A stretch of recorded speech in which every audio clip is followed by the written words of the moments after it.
Já falamos nesse canal a necessidade que a gente tem de ter hábitos funcionais, produtivos, ou seja, aquela forma frequente, consciente da gente fazer coisas e comportamentos, desde você escovar o dente, fazer exercício, comer algo que esteja na dieta, né? Um hábito, então, ele é um comportamento aprendido, seja este hábito funcional ou não. Então, a gente pode manter um hábito porque a gente quer ou porque, vamos dizer assim, é algo espontâneo nosso, é algo que já nos é condicionado. Todos têm hábitos, todas as pessoas à sua volta têm hábitos, sejam esses ruins ou não, né? E esses hábitos, dado a situações que a gente vive, nós condicionamos esses mesmos comportamentos. Então, nós precisamos destes hábitos, precisamos nos comportar automaticamente, precisamos ter hábitos funcionais, porque o nosso cérebro,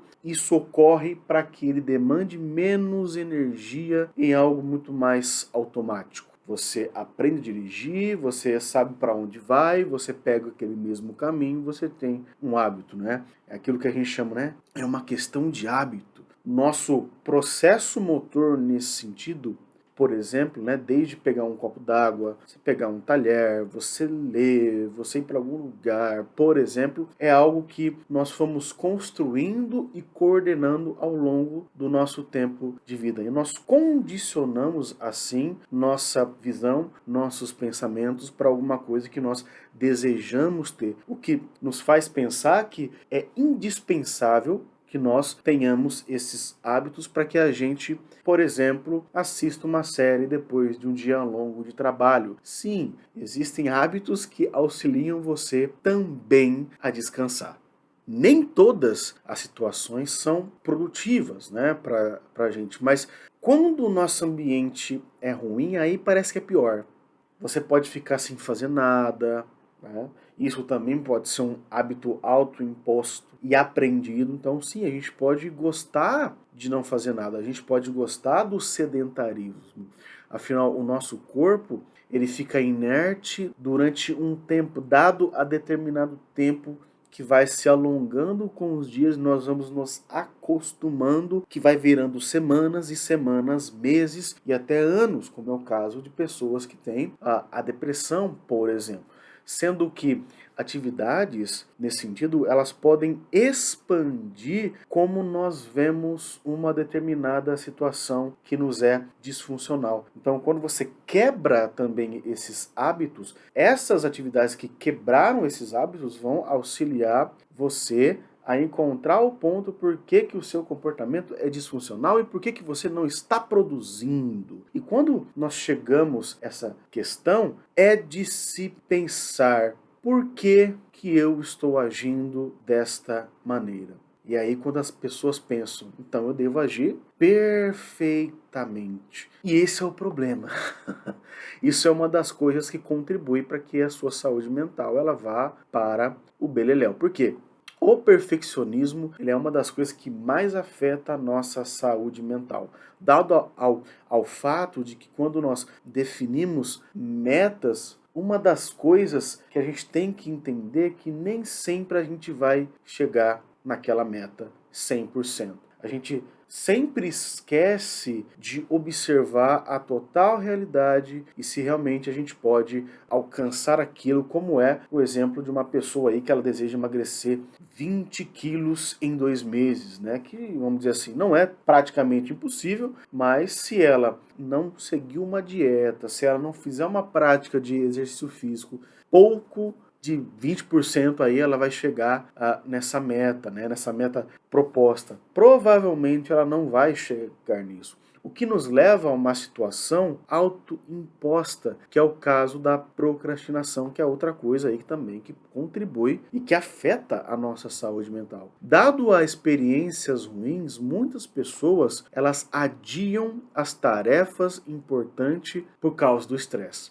E é um estresse que elas já passaram. É uma ansiedade que elas tiveram no passado e elas condicionam essa ansiedade no presente. A solução, quando a gente pensa em solução, que não é fácil, né, é entender que a necessidade que nós temos de fazer com as responsabilidades devem ser prazerosas. Sim, até mesmo quando nós somos e temos responsabilidades, nós temos que condicionar isso para sentir um prazer. Ou seja, se a gente deixa, um exemplo, de fazer um relatório para o trabalho, provavelmente você vai ter um problema aí com o seu chefe e até uma maior probabilidade de você ser mandado embora daquele trabalho, de você rapar, vazar daquele trabalho. Então, esse é o sentido do prazer responsável. Porque se a gente faz entendendo que não é por motivação, mas por muito mais disciplina, então o nosso cérebro faz ligações funcionais entre tarefas difíceis como sendo prazerosas. Nós desassociamos assim a ansiedade e o estresse dado a algo que nós precisamos fazer, dado a algo que nós estamos fazendo. Pelo contrário, aquela ansiedade que outrora era disfuncional, ela torna-se funcional para que nós venhamos, então, a trabalhar e potencializar as nossas ações, o que torna funcional e o que torna a gente desejar a fazer aquilo que outrora a gente não estava querendo fazer. Saúde, então, é o estado completo de bem-estar físico, mental, social, emocional, mas não necessariamente a ausência da dor ou da doença, segundo a OMS. Saúde mental, então, é aquela parte que vai integrar esse todo. Nós não podemos dizer que até que a saúde mental é perfeita, é 100%, mas nós estamos falando de desequilíbrios que disfuncionalizam a mente como um todo. E se disfuncionalizam a mente como um todo, também disfuncionalizam a saúde física e o nosso corpo.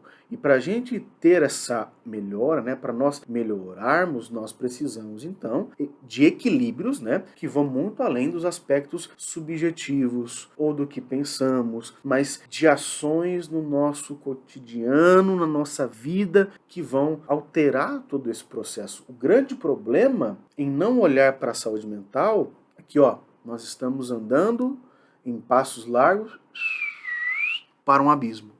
O abismo da doença, o abismo do transtorno, o abismo de prejuízos sociais, prejuízos profissionais, relacionais, que são causados por distúrbios que muitas vezes poderiam ter sido evitados por práticas produtivas, Eu acho importante a gente falar aqui em como a gente está cada vez mais dependente das redes sociais, nos comparando com outras pessoas, com situações, com culturas, com hábitos de outros, E muitas vezes aqueles hábitos, aquelas pessoas que elas querem mostrar apenas o que é fantasioso e o que é condicionado a elas a mostrar para ganhar aquele estímulo, para ganhar aquele like, e muitas vezes elas não colocam necessariamente e verdadeiramente a vida delas. Muitas pessoas comentam, que quando vão para uma rede social, elas ficam tristes, depois até de se expor, depois de ver alguém que está se expondo. Isso por quê? Porque existe sim um processo comparativo. Não se compare tanto com pessoas que você conhece ou não. Novamente, o que é mostrado não é real. Aquilo que você vê, seja em qualquer rede social, seja aqui no YouTube, não é real. É mostrado apenas aquilo que a pessoa quer que você veja e que ela mesma quer ver. Então, assim, por quê? Porque afinal ninguém quer falar das suas dores, apenas daquela parte boa ali do bolo, a cerejinha. São diversas situações que nos levam a prejudicar a nossa saúde mental. Desde a falta de sono, sono bastante, eu falo isso muito aqui, a comparação com outras pessoas, os pensamentos repetitivos, os relacionamentos tóxicos. Mudar esses hábitos expositivos ruins não é um processo fácil, mas também não é difícil. Então, se tem uma dica funcional e crucial aqui que eu posso passar para todos vocês, nunca faça algo por motivação. Nunca venha fazer algo por, olha, eu estou motivado. Não, faça por disciplina. Tenha um cronograma ali, olha, eu preciso fazer isso hoje, eu tenho que ter um horário, eu tenho que baixar um aplicativo aqui que me fale as tarefas, né? Por quê? Porque isso nos dá aquela sensação tangível de que a gente está fazendo e está realizando alguma coisa no nosso dia, que a gente não está parado, afastando a procrastinação, mudando o nosso ambiente interpessoal, certo? Aquele microambiente e expandindo o macroambiente à nossa volta, diminuindo o tempo, o fluxo dos pensamentos negativos, disfuncionais, que nos mantém um modelo cognitivo improdutivo, o que a gente come, como a gente dorme, se a gente dorme, né? Também auxilia nessa mudança, não apenas da situação, mas como o nosso organismo, o organismo como um todo, ele reage diante daquelas situações que estão ao nosso redor. Aquilo que ocorre ao nosso redor, então, isso também é mudado,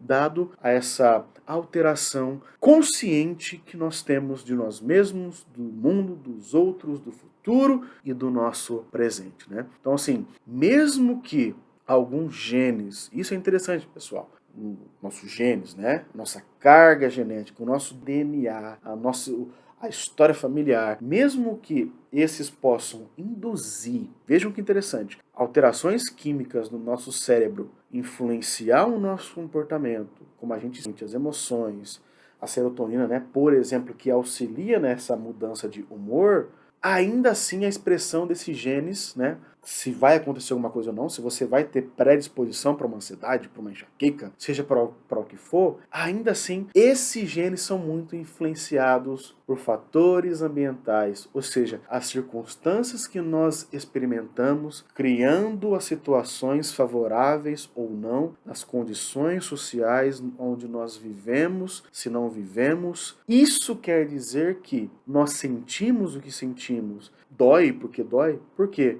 Porque nós estamos criando situações boas e ruins, assim como os outros também estão criando situações boas e ruins, disfuncionais ou negativas. Por isso que analisar esse ponto é tão difícil. E isso sim altera, prejudica a nossa saúde mental. É o todo, é o interno e o externo. E se nós podemos realizar outras coisas, então você precisa optar pelo funcional sempre que possível. Você, veja bem, você é responsável pela sua saúde mental.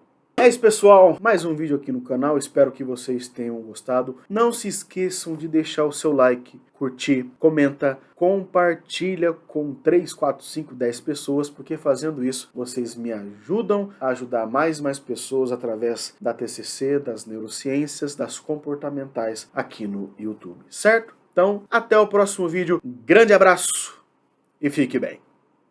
Tchau!